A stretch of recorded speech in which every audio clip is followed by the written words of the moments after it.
Puji Tuhan, selamat malam kawan wanita yang dikasihi oleh Tuhan Yesus Kristus. Kita akan mulaikan ibadah wanita kita malam ini. Kita naikkan satu pujian, Besar Anugerah-Mu.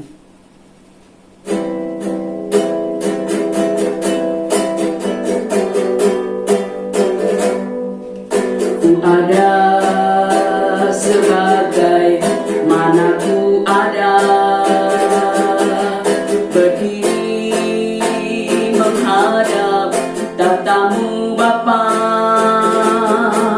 semua karena anugerah-Mu yang telah selamatkanku. Ku hidup dalam segala kelimpahan, ku layak untuk melayani Tuhan, semua karena anugerah-Mu tercurah bagiku. Besar, besar anugerah-Mu, melimpah bagimu. Semakin hari semakin bertambah, besar anugerah-Mu, besar anugerah-Mu, besar anugerah-Mu, melimpah kasih-Mu, melimpah kasih-Mu. Semakin hari semakin bertambah, besar anugerah-Mu. Terima kasih banyak Tuhan buat kebaikan-Mu yang sudah memimpin, menolong, memberkati kami di sepanjang hari ini. Saatnya kami mau dengar firman-Mu. Urapi hamba-Mu, urapi kami kaum wanita. Kami sambut firman-Mu dalam nama Yesus. Amin. Puji Tuhan, firman Tuhan malam ini saya berikan judul, Jangan rendah diri. Puji Tuhan. Rendah hati boleh, artinya tidak sombong. Tapi jangan rendah diri, karena itu akan membuat kita minder, kurang percaya diri. Kalau bahasa kerennya adalah inferiority. Kenapa orang seringkali merasa minder, kurang percaya diri? Saudara, padahal perasaan itu membuat kita nggak aman. Betul apa betul? Tentu kita semua pernah yang mengalami perasaan seperti itu. Rasanya misalnya di tengah satu undangan, keramaian, itu kok kita merasa paling rendah gitu. Entah itu dari strata sosial, entah itu cara kita berpakaian, entah latar belakang pendidikan. Nah, orang kalau dikuasai oleh perasaan seperti itu, hidupnya jadi gak aman. Hidupnya jadi was-was. Jangan-jangan saya bikin salah. Jangan-jangan saya nanti mempermalukan diri sendiri dan sebagainya. Nah, saudara, orang yang minder itu juga bisa jadi demam panggung. Ya, kalau orang demam panggung itu misalnya disuruh tampil di depan, itu kata-katanya bisa terbata-bata, bisa sakit perut, entah itu alasan atau benar ya, bisa tiba-tiba aduh banyak alasan lah untuk meninggalkan area. Nah, saudara, apa sih penyebabnya?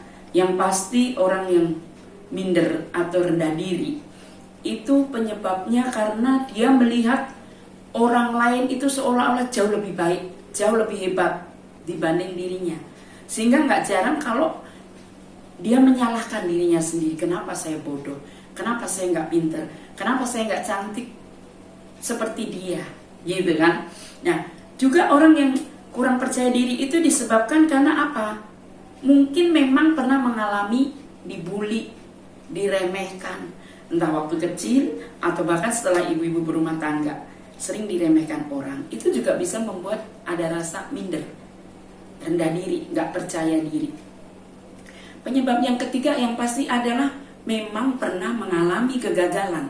Ya, mungkin gagal suruh mungkin dalam gereja ya, dalam suruh mimpin puji-pujian, ternyata tiba-tiba gagal, nggak bisa ngomong, gagal. Suruh doa mungkin, nggak bisa, bener. Pas berdoa cuma Tuhan Yesus gitu, udah lupa semuanya. Akhirnya haleluya, haleluya gitu terus. Nah, saudara, memang pernah mengalami kegagalan. Itu bisa juga membuat orang minder. Juga dalam hal lain, misalnya bisnis gagal, itu bisa membuat orang rendah diri, minder.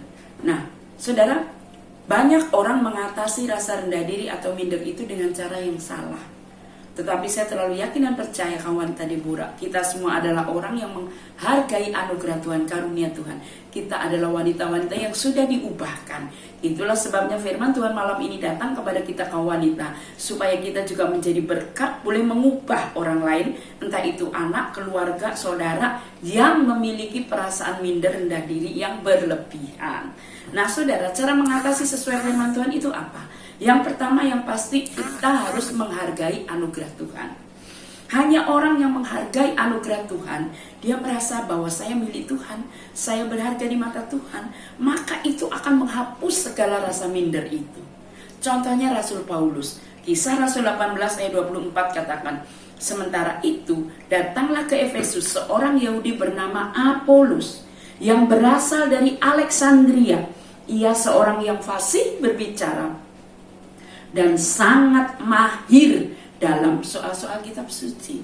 Bayangkan, kita mengenal Paulus sebagai seorang rasul yang pandai, pintar, karena dia anak buah mahasiswa dari seorang yang ternama, terkenal, pintar, yaitu Gamaliel.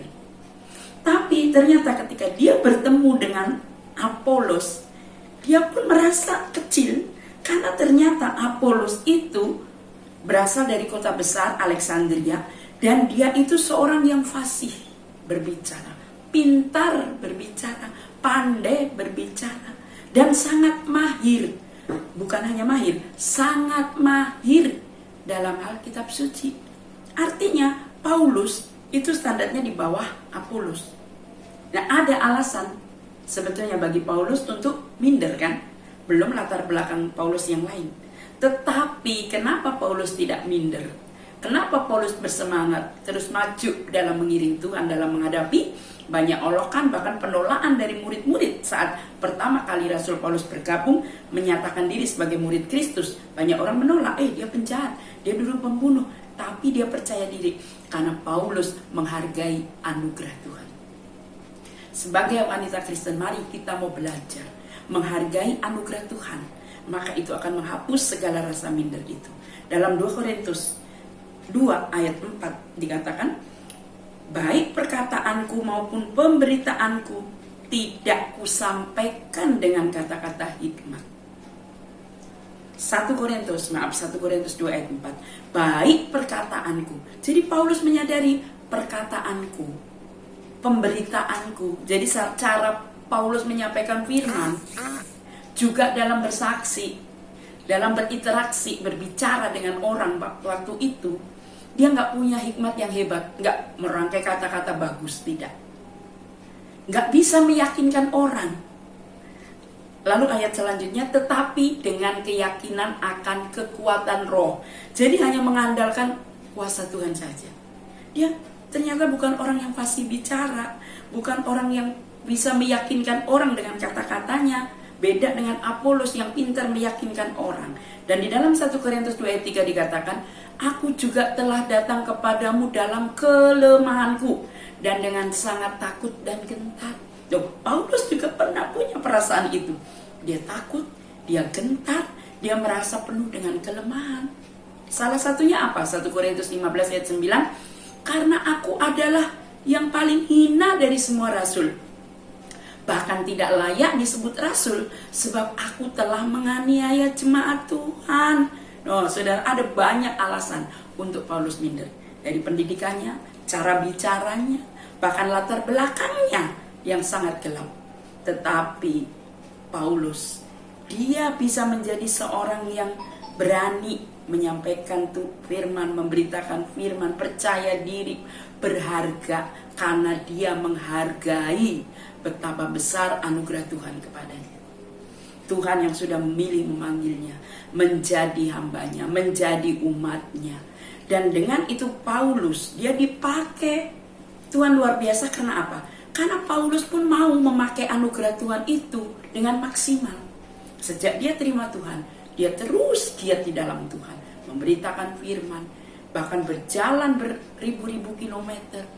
Bahkan dia pernah menyebut dirinya adalah aku rasul yang paling susah payah, bekerja, berjerih lelah itu lebih dari yang lain. Gitu. Menyadari banyak ada kekurangan, dia buat yang maksimal. Apa yang dia bisa lakukan, dia lakukan. Di dalam 2 Korintus 12 ayat 1 dikatakan, Paulus saking dekatnya dengan Tuhan, saking paling berusaha maju di dalam Tuhan, saat dia berdoa, dia melihat surga. Karena dia melihat langit tingkat 3 itulah surga. Nah, ayat 5 dari 2 Korintus 12. Paulus bermegah atas kelemahan-kelemahannya. Dan dia bilang apa? Terlebih suka aku bermegah atas kelemahanku, supaya kuasa Kristus turun menaungi aku. Jadi saudara, Paulus, dia tidak minder atas kelemahannya, tapi justru dia serahkan kelemahannya itu kepada Tuhan, supaya kuasa Kristus turun melengkapi Paulus. Nah, kalau kita baca lagi di dalam ayat 9 bagian B dari 2 Korintus pasal 12, justru dalam kelemahanlah kuasaku menjadi sempurna, firman Tuhan. Jadi dalam kelemahan kita, kuasa Tuhan itu jadi sempurna. Saat kita pasrah, kita menyadari kelemahan kita, kuasa Kristus itu bekerja dahsyat luar biasa. Itu yang pertama. Yang kedua saudara, hanya orang yang tidak menghargai anugerah Tuhan, dia akan menjadi minder, kurang percaya diri. Karena apa? Kita tahu dalam 1 Korintus 12 itu judul perikopnya adalah banyak anggota satu tubuh. Nah, tubuh kita ini terdiri dari banyak. Ada mata, ada kepala, ada hidung, ada tangan, ada kaki. Nah, coba kalau semuanya kepala, nggak bisa disebut tubuh. Ya, jadi saudara, kelingking mungkin dianggap paling kecil, tapi tanpa kelingking nggak bisa jalan ini kehidupan. Nah, jadi kalau 1 Korintus 12 ayat 27 katakan, kamu semua adalah tubuh Kristus dan kamu masing-masing adalah anggotanya. Jadi dalam kelemahan kita, walaupun kita menyadari kita punya kekurangan, nggak sehebat si A, si B, nggak sekaya si A, si B, kita ini punya bagian kita sendiri-sendiri. Jadi mari kita menjadi diri kita sendiri, karena Tuhan sanggup pakai kita apa adanya. Di dalam 1 Korintus 12 itu diceritakan tubuh itu saling melengkapi, saling membutuhkan. Kepala butuh tangan, tangan butuh kaki, ya kan? Demikianlah kehidupan kita ini. Di dalam ayat 21, jadi mata tidak dapat berkata kepada tangan, aku tidak butuh kamu. Atau kepala tidak dapat berkata kepada kaki, aku tidak butuh kamu. Jadi saudara, malahan justru ayat 22, anggota-anggota tubuh yang nampaknya paling lemah, itulah yang paling dibutuhkan. Jadi kalau saudara merasa lemah, ada kurang, percayalah, justru saudara itu diperlukan, dibutuhkan dimanapun, dalam rumah, dalam keluarga, dalam komunitas, dalam gereja. Jadi ibu-ibu, buang rasa minder, buang rasa rendah diri. Terus terang saya itu adalah orang yang punya rasa rendah diri besar dari kecil. Karena latar belakang dari daerah, dari keluarga itu membuat saya tumbuh menjadi seorang yang minder. Tapi firman Allah dahsyat luar biasa, memberi saya keberanian untuk memaknai apa itu betapa besar anugerah Tuhan dalam hidup saya. Coba pikirkan, saya dari latar belakang, saya itu walaupun orang Sragen, sampai hari ini nggak tahu kalau ditanya Gemolong itu mana, Masaran itu mana. Karena dari SD sampai SMA itu nggak pernah pergi kemana-mana, nggak tahu mana-mana. Terus tiba-tiba ada di Salatiga satu asrama dengan orang yang sudah melalang buana. dari Medan, dari Manado, dari Malaysia, bahkan dari luar negeri, tinggal satu kamar dengan bahasa yang berbeda, latar pendidikan yang lebih. Saudara, ada banyak alasan minder. Tapi karena saya menghargai anugerah Tuhan, nah, saya diberi keberanian dan buktinya lulus dengan baik. Ya, jadi sebab itu saudara, mari kita mau menjadi wanita-wanita yang menghargai, karena itu satu-satunya cara untuk membuang rasa minder rendah diri itu, menghargai anugerah Tuhan. Seperti contoh kemarin, sebelum saya pulang dari acara 1 abad di Bali itu, saya sangat bersyukur karena di bandara itu menunggu dari jam 3 sampai pesawat jam 7. Ada seorang ibu yang dahsyat luar biasa menghampiri saya yang sama-sama pulang dari sana. Selama jam 3 sampai jam 7 itu terus, kalau nggak pesawatnya terbang dia nggak berhenti bicara. Lu fasih banget berbicara, pinter, semuanya bisa.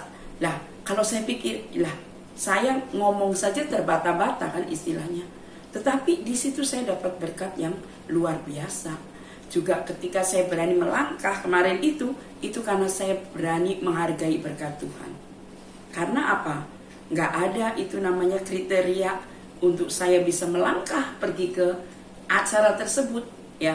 Tetapi keberanian saya untuk menghargai berkat Tuhan membuat saya melangkah, dan di sana saya dapat berkat yang dahsyat luar biasa. Berkat rohani, berkat keteguhan yang dari Tuhan, peneguhan yang dari Tuhan, bahwa kita ini memang orang biasa, tapi Tuhan bisa pakai luar biasa. Jadi ibu-ibu, mari jadi diri sendiri, apa adanya, serahkan kelemahan kita kepada Tuhan, maka kita akan melihat betapa hebat kuasa Tuhan bagi kita. Mari kita mau sama-sama berdoa. Kita angkat satu pujian. Betapa hebat kuasanya bagi kita.